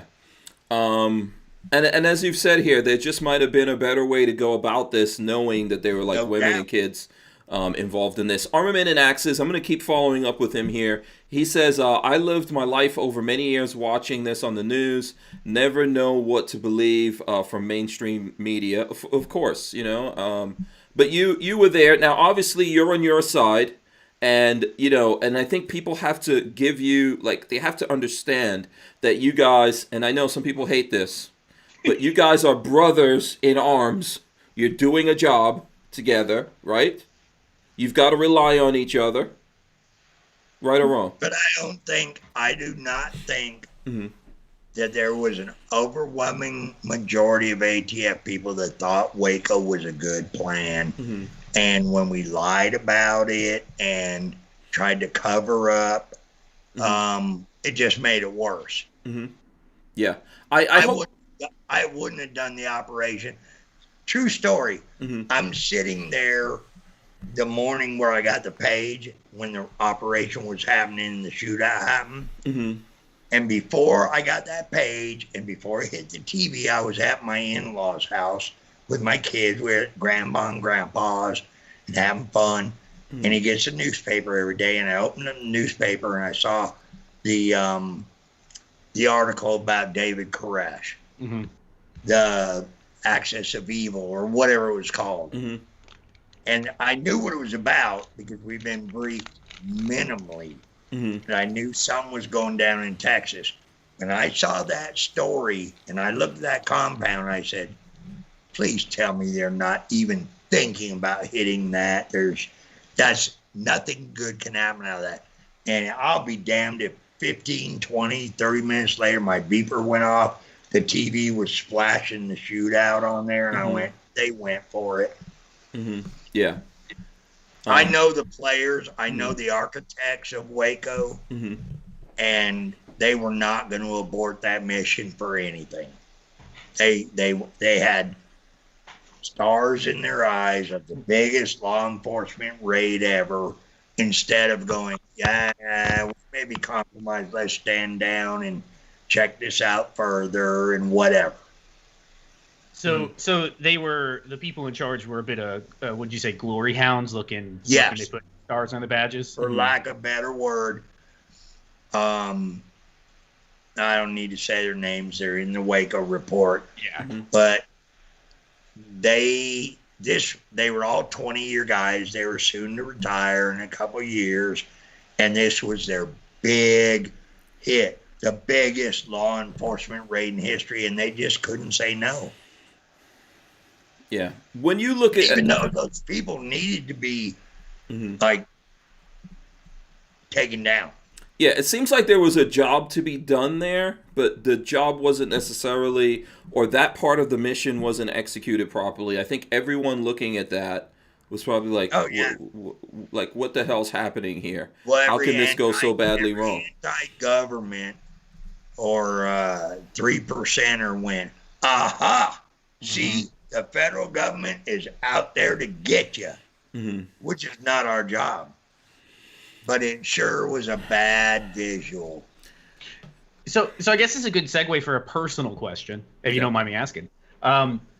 So my YouTube channel and my pastime, I build guns. Like, that's my hobby, is I enjoy building stuff. Cool. What sort of list can I expect to be on? Oh boy. Well, I'm assuming you have a manufacturer's license. So I build all of mine just for personal use. So it's all just basic personal use. You're not on any list. You shouldn't be on any list. If you start selling them, people start contracting you to build a 338 Lapua or something. Just get a license. Yeah. But if you're just making shit for your own enjoyment, rock on, brother. Yeah. This is America. I hate to sound like a lawyer, but we follow all applicable laws. Yes. I know that. We are law-abiding citizens. I'm an FFL. I have an FFL SOT. Okay, what's your FFL number? Talk loudly. No. What's your FFL number? I'm sorry. That's all right. Winnebago.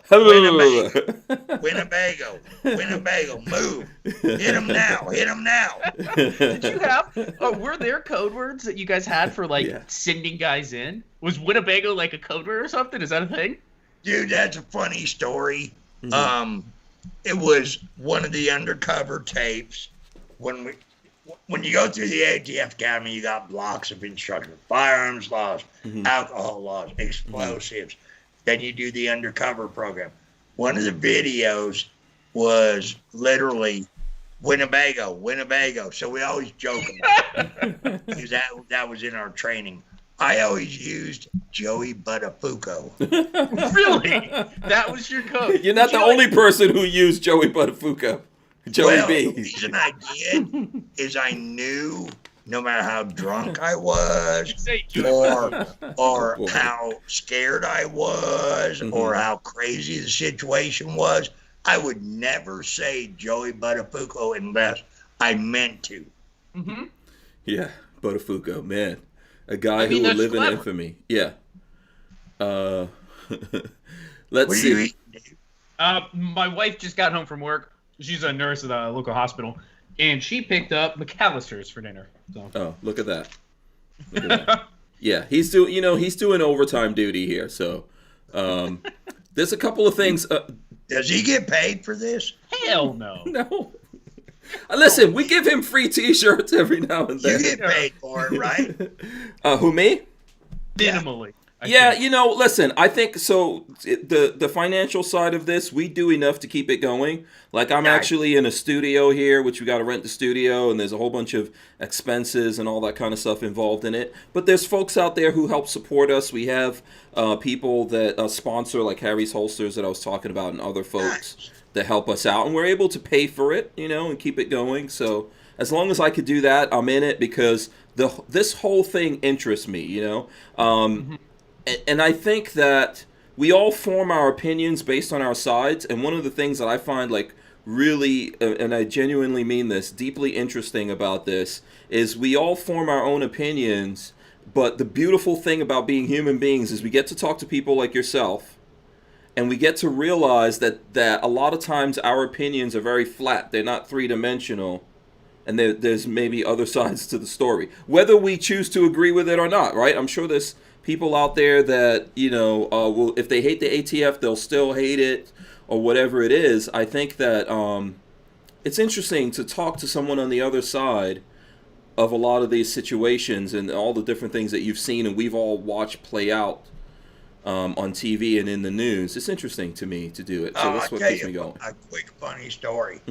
Because ATF doesn't even know about this. Uh-oh. Yeah. So in 1994, you remember the guy who's the conspiracy, the alien guy? Alex Jones. Alex Jones? Not before him. Oh, before Alex Jones? The radio dude. Oh, not Rush Limbaugh. No, I know who you're talking about. He did Really? I know exactly who you're talking about, and I don't know his name. Anyway, Okay. he was doing a radio cast at midnight to 3 in the morning or something. Mm-hmm. And he had this chick who did this documentary on Waco Mm-hmm. and like showed all these conspiracy theories. See that shadow? That was the ATF agents going in, burning the compound down. See this, see that. And I was like, and so my mom's best friend, they're like 60 at the time, calls me and goes, you ought to listen to this guy. Oh, Art Bell, Coast to Coast. I Mm-hmm. believe I knew that one.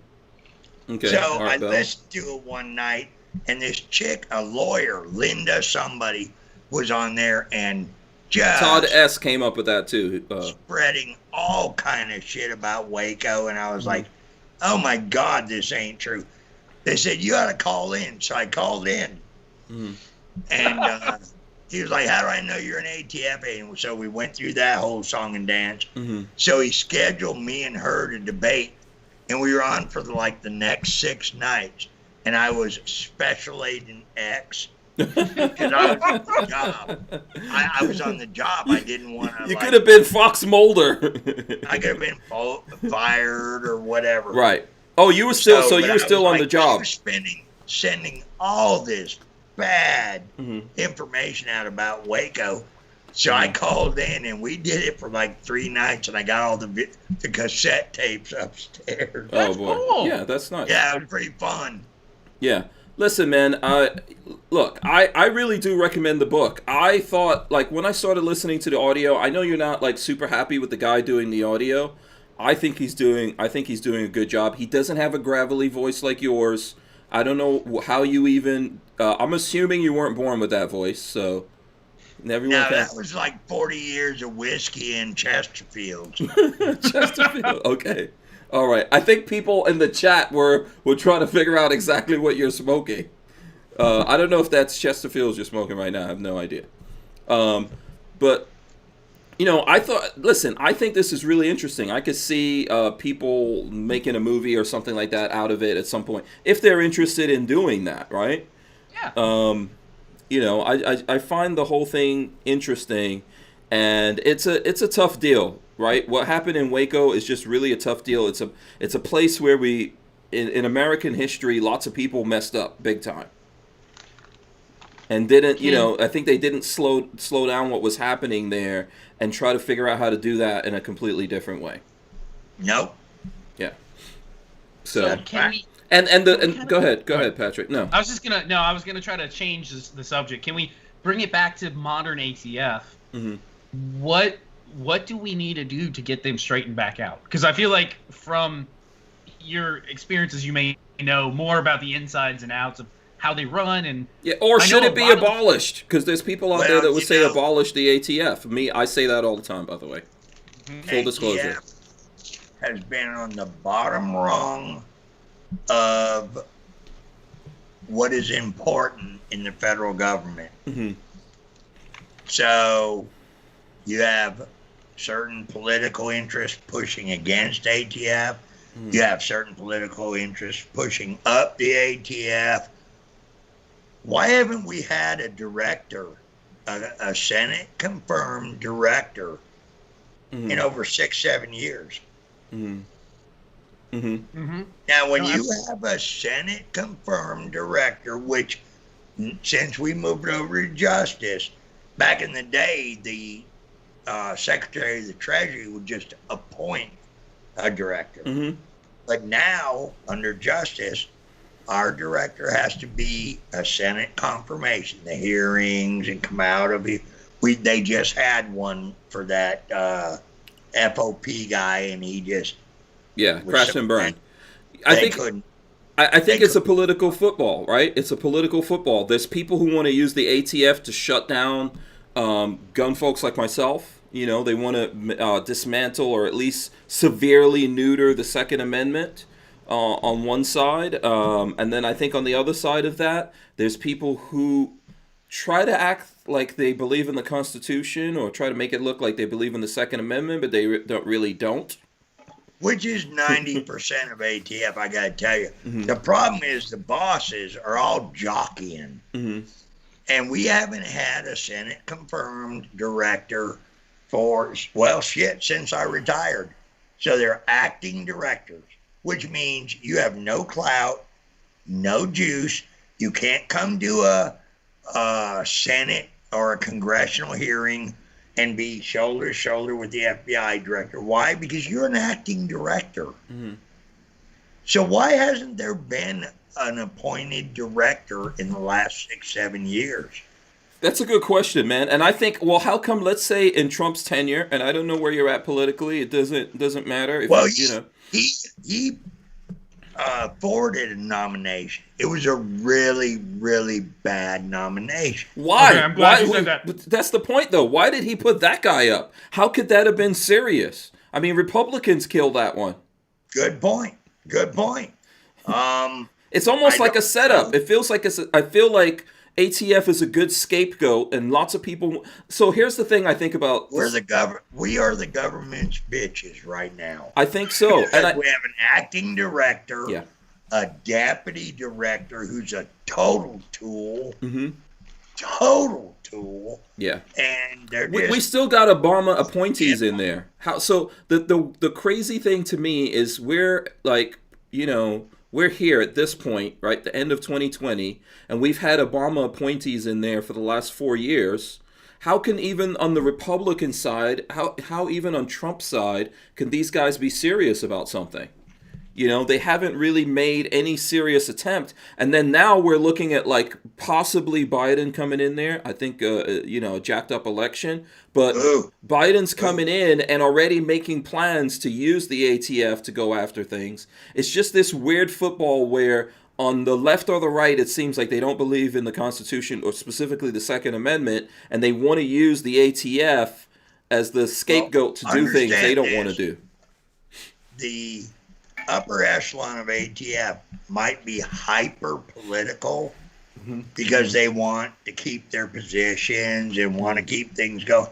So if Biden or whoever says do A, B, or C, they may do it. But they only have that much authority.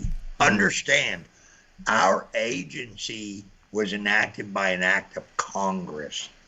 We have specific jurisdictions, and Joe Biden or Donald Trump or Bill Clinton or whoever can say, oh, you will do this. No, you won't do this unless the Congress modifies the law.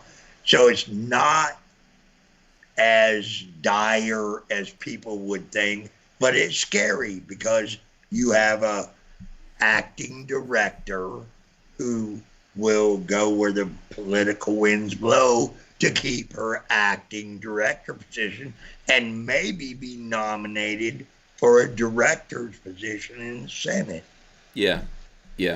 Let me just do this. Let me do a couple of housekeeping things here. We've got a lot of people watching us. If everyone smashed the thumbs ups, we can get to 100 thumbs ups, which would be a great thing. It would help Vincent out with the book. That's the point of what we're trying to do here. We're trying to help him get this message out there. I know several people have said they've gotten the book. It's available on Audible. If you're an Audible member, you can actually listen to it as part of your membership plan. That's how I'm listening to it. Pixamite said, I just bought a copy of the book. Hank, you and Lola need to get Vincent and Mike on the show together. I agree. I'm 100% for that. Yeah, you know what? I love Mike. Mike's a good man. Yeah, he is. Good dude. And by the way, thumbs up to Hank Strange. Why? Because he's pumping my book. Because I love him. Yeah. Listen, I guarantee you right now, we're not at the end of the show. People would like to see you come back on here, and I'll be happy to help you sell the book or whatever. But I appreciate your candor, man. I think that, you can easily just be all ATF rah, rah, rah, or the ATF sucks, they did me wrong or whatever. But I think you're very balanced, and I appreciate that and give a lot of credit to what you're saying here. Lola is throwing up the... there's links in the chat, but also in the body of this video specifically to the book for anyone who wants to know. There's a whole bunch of things coming through here. Someone mentioned bump stocks. Should we talk about that in the 16 minutes, Patrick? Bump stocks. Yeah. So I guess the better question is, with the ATF being the ATF is an enforcement agency. That's the way I see it. They are an enforcement agency. Well, we have half of our agency, literally half of it is regulatory. Like they go inspect the FFLs and they check out the wineries and the distilleries. So regulatory and enforcement. Yeah. You never. It's kind of funny you saying winery and distillery because I never think of a sommelier ATF agent, but there's probably that dude out there. Yeah, do they get a fine glass of wine? Yeah. You know? No, dude. Seriously. One point when I was in San Francisco, one of the regulatory people were on a big case, and they wanted me involved. And I said, "Look, I know shit about this, but apparently it was something to do with somebody making Cabernet wine not out of Cabernet grapes." I don't. Were you like, guy? I don't know anything about this. It was a big deal, and they had to pay a bunch of back taxes, and they were basically cheating the people. If you buy whiskey, you want whiskey. Yeah, you don't want watered down bullshit or whatever. And ATF's out there doing that job too. Or if you get fake grenades from somewhere, you know what to call up the ATF. If you grenades from that standpoint, though, it's like ATF doesn't make law; they enforce law. But with the regulatory things that have been coming down, saying bump stocks are machine guns, potentially shoulder braces being short-barreled rifles. Pistol braces. Pistol braces, excuse me. Pistol braces being short-barreled rifles. What sort of remedies are there? What do we do? I got a stumper on you. I got a stumper. Yeah. Wow. Yeah, Vincent's actually thinking. That's a good one there. In reality, you got to rely on the NRA or the Sportsman Shooters Association or whoever or yourself to litigate it. Because, like the bump stock, that was a big deal. And so everybody kind of went, even the NRA went, "Oh, this is a bad rule, but we understand." When they start pressing for public commentary in the Federal Register, that's when you need to sound up. Are you familiar with the bump stocks? Did you come across bump stocks at all in your work or just in living your life? No. Okay. No. They were not around back in the day, and quite frankly, it's kind of a weird dichotomy. It's like right on the line. I mean, I'm a gun guy. I love guns. I got all my guns. But I'm sure you've shot machine guns. Would you consider like bump stocks to be, because right now the way they're looking at it, a bump stock, according to this nonsense that was put out there by between Trump, the NRA, and the ATF, a bump stock separated from the firearm is a machine gun on its own. What do you think about that? No, I don't know that I go that far. But what I will say is the bump stocks are an accoutrement. It's an additional piece of equipment. Does it meet the definition of a machine gun? In my personal opinion, and I don't make policy for ATF. No, it does not. But it was such a devastating impact in Vegas that it was a quid pro quo. It's like, we'll give you that because, you can do the belt loop. You could bump fire. I don't know. Have you ever bump fired? Bump fire a machine. I make a gun fire like an automatic. But when you're producing an item that has that sole purpose, that's a little scary. That's a little, I don't know. I'm not. I mean, obviously, so yeah, let's just give everyone that you know, that you're not part of tech branch. You didn't work in tech branch. You were undercover. That's mostly what we're like venturing outside of your thing here. Now, and then you obviously said that you haven't used bump stocks. Now, from my experience of doing this, which is like I've been in this gun world for about 8 years, been to a lot of SHOT shows. That's the place where I've interacted with the bump stocks. The companies that make them are always like, hey, shoot this thing.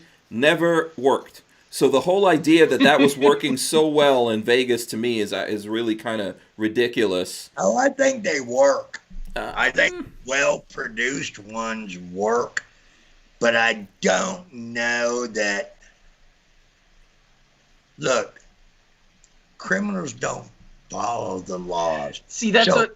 Outlaw all the bump stocks you want, and Billy Bob or Tyrone or whoever right. is going to go get a bump stock that's aftermarket, been out there already on the streets, and go shoot up South Chicago or. Well, I mean, so in your work, didn't you come across guys illegally making machine guns? Sorry, Patrick. Yeah. I mean, so That's what I was going to say is, if it's between me having a illegal bump stock to go shoot something up or just drilling a third hole in my M16, I know which one I'm choosing. I'm not going to use a bump stock. It's crazy. Yeah. Well, you know what? When you start modifying firearms to fire full automatic, you're crossing the line. Yeah, but he was not confessing to any crimes. He was just saying if you want to, if you want to, he's just saying if I have to choose one or the other, I'm not picking up a bump stock. It's there's no point. It's more simple and effective to make a machine gun than to use a bump stock. But people they've sold a lot of bump stocks because, in theory, they do work. And they're fun to shoot and whatever. That's all well and good for my Tennessee brethren, our redneck brethren who like to go out and shoot a bunch of ammo up. But if you put those out in the world where the gangsters can use those, I just don't know that there was a market for that. I just don't know why you would need that to usurp the NFA. Well, I think it was a sacrificial lamb because the guys making the bump stocks, it obviously wasn't enough guys to stand up and fight back against it. And to me, honestly, I've used them and I've never ever found them to be effective. So I've got videos of them, but I never posted it because I was like, this doesn't really work.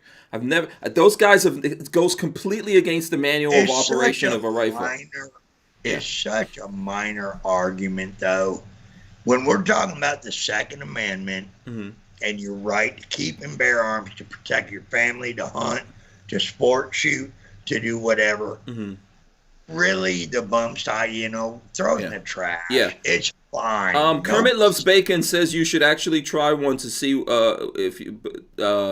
He said, here, I'm going to read what he says. He should actually try one. They don't actually work the way he thinks. Here's the problem with that. They're machine guns, so we can't even show him a plastic. I can't try it. Yeah, so that's out the window. So, getting back to the at the end of the day, guys, seriously, at the end of the day, we got AR-15s, we got 308 Lapuas, we got freaking 50 calibers, you can register a mortar.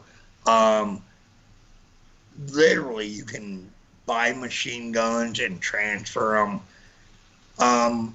At the end of the day, is that really the fight we want to fight? I mean, I'm just saying. If we put it only as that, if someone said to me, okay, if you walk away from the bump stocks, then we will stop going after anything else, I might consider it. I'm not saying I would do it. But the problem... They basically did. They basically did. They're still going after stuff, though. Now listen to me. They went after the bump stock and went all crazy and outlawed them and did a ATF policy and whatever. And not one of your other guns was touched.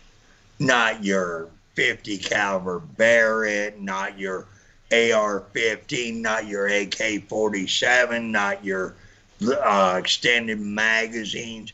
So really, like over this plastic piece of shit that might work and give you the feel of an automatic weapon. Go to a range and shoot an automatic weapon or buy one. This ain't rocket science. We don't have to fight every freaking fight. Okay, so let's move on to braces, because that's the next that's where the next fight is, right? So according to your premise, if they stop there, but you're saying they stopped there, but they actually haven't stopped there, right? That's the next battle is going to be you don't next know battle. what the next battle is. There's been leaks. Nobody has thrown down on AR-15 pistols and the brace. Nobody. I could say this. We've seen leaks coming out of the ATF over the last several weeks. So our friend John Crump, who was in here earlier, and maybe I'll link you up with him because I think he also does a podcast and everything. It would be great for you to go on his show. He's gotten leaks from the ATF that they have spoken to Biden. Biden asked them for their wish list, and top of the wish list was the 80% lowers and the braces. But also from FOIA requests, there's evidence that there are cases being pressed against people for possessing pistol braces. Wow, that was a lot. So where's the question? So the thing is, what happens? So what happens if that becomes the next fight? Which I'm thinking we're very close to that, right? So technically, you could say that's not a thing yet. But assuming you're right, and the pistol braces are the next on the list. Mm-hmm. I said 1.7 million. You said 4 million. That's about what's out there. Yeah, we were talking about this before we started. 4 million out there. I'll take your numbers. What are they going to do? What are they going to do? You got 4 million of those out there. What are you going to do? Oh, retroactively make everybody a felon? That has never worked. The Supreme Court will shoot that down today. So they might ban the future sales of that. Well, that's what Democrats do. Mm-hmm. I mean, live with it. Elections have consequences. Yeah. So Dan Hates You, is saying that Q Firearms got told to stop making 4 different guns in their lineup. From what we know, there's about 4 other companies that got those letters. So I think we're on the edge of that. Go ahead, Patrick. So I think going all the way back to my initial question, the answer is litigation. What do you do when they start getting tyrannical? It's litigation. I think you were saying that if they were to come after something else, take it to court. That's your suggestion, right? If they were to come with some ridiculous ban on everything we've been talking about, retroactive, got to turn them in, blah, blah, blah, it'll be tied. Biden won't live that long. That's the scary thing. No, it will be tied up forever. The Supreme Court's never going to say, oh, so ATF authorized all these sales, and it's in the Federal Register, and it's under the Constitution, and they approved it, but now we're going to make everybody pay. That ain't going to happen. Yeah, I'm not going to, I could say, whatever. I'm not complying with that either way. Let me ask you this. We've got maybe 2 minutes here. By the way, shout out to Aries Training Facility out there. And also, I would like to say, come on, 17 people smash the thumbs up so we can get to 100 while we got Vincent here. Don't embarrass me, guys. Come on, 17. Yeah, don't embarrass me. And then go out and get the book. The Aries, go out and get the book, RatSnakes. So there you go. Here's my question I would ask you on this, Vincent. Since this is your area of expertise, you are seasoned. I am doing air quotes on seasoned because you're well-seasoned agent. You've trained other ATF agents out there, right? Correct. Okay, what would be your feeling of going after the civilian population on something like pistol braces? That'd be a nightmare. Oh, God, that'd be a nightmare. Picture, he just stole my word. Picture the worst nightmare of your life. Mm-hmm. Okay. It ain't going to happen. Like mine. I bought one years ago. I had a boating accident. All my shit went to the bottom of the lake. Vincent, you can't be an ATF agent telling us about a boating accident. Get a search warrant and prove me wrong. I can't believe it. Vincent, you just made like everything. People's computers, phones are exploding out there. They're like, I can't believe a friggin' 30+ years ATF agent is telling me he lost his in a boating accident. ATF agents as a whole. And I literally knew almost every agent in the Bureau. Because I was active and I traveled. I literally knew people from every field division. And everybody felt the same. Nobody's after the legal gun owners. Nobody I know is after the legal gun owners. Yeah. Listen, we hit 9 o'clock, so I'm good. Vincent, Thank God. you were worried, Vincent, that we couldn't talk for 2 hours, and we could go for another 2 hours here if we wanted to. So, but here's the thing. Hopefully, we'll get Vincent to come back on. You know, and if you're interested, I'm sure I have some friends out there that would also love to interview you. Their shows are not as long as mine, but mine's the best. Well, what can I say? It's probably the reason why, because mine's longer. You know, that's what she said. Hank Strange, baby. HankStrange.com. So we're gonna wrap this up here. Patrick, this was fun. Patrick, did you have anything else before we? Guys. Oh, you're welcome. You're welcome. We're not done. We got a couple more minutes before we get out of here. Patrick, did you have? No, I'm done. You're done. Patrick, you don't have anything else, right?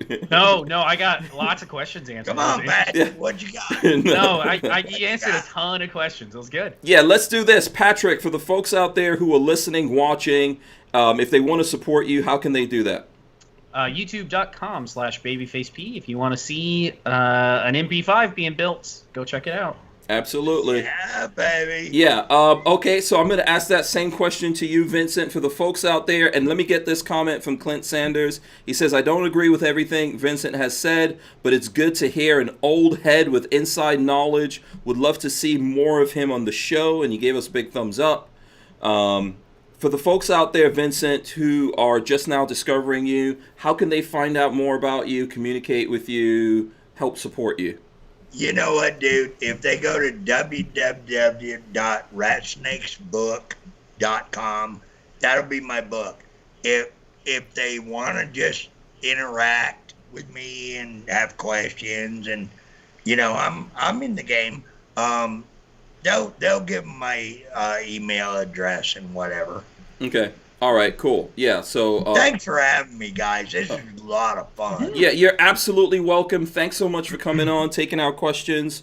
Some of them were tough questions. I think, you know, I really appreciate, you coming on and answering. And I would really, for the last time, before we go to the end of the thing here, I would really recommend folks, if you're just joining us or something, go out there, check out RatSnakes. You know what, Vincent? We can't go unless we explain to people what the hell are RatSnakes. You got to do that real quick. What is a rat snake, sir?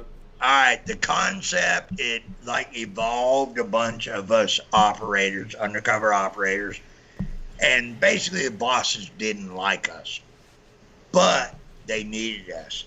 So, like back in the old Western days, they would have set up a cabin or something, and they would have rodents, and they'd pull out a rat snake. And it would kill all the rodents.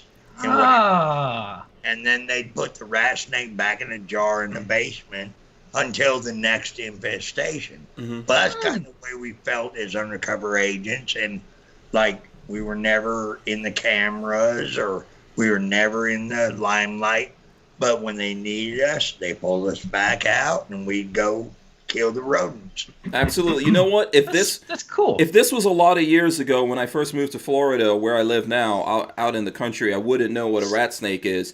But since I live out there, I've seen those snakes, and everyone says, no, those snakes are good snakes. You leave them. They kill the rats and all the other things. Exactly. Yes. So that's where that comes from. I think a great title. Thanks so much, Vincent. Thank you, brothers. You're welcome. Stay right there. Don't go anywhere. Okay. If you folks have caught the end of this, you can rewind back. I'll pull out snippets and throw it up on the main Hank Strange channel. I'm gonna run in the end right now. Stay right there, Vincent. Here we go. All right. All right, guys. Thanks for watching. Make sure that you smash the thumbs up.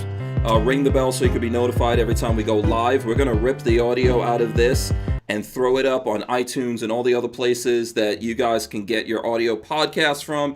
Big thanks to Vincent A. Cefalu, author, writer of RatSnakes, as well as Babyface P, as well as Harry's Holsters, and all you guys out there. Really appreciate you guys joining us. We're out of here. Vincent, hit us with the last words for the people to think out there before I end this. Hey, love y'all, man. God bless America. Amen, brother. God bless America. We're out. Peace.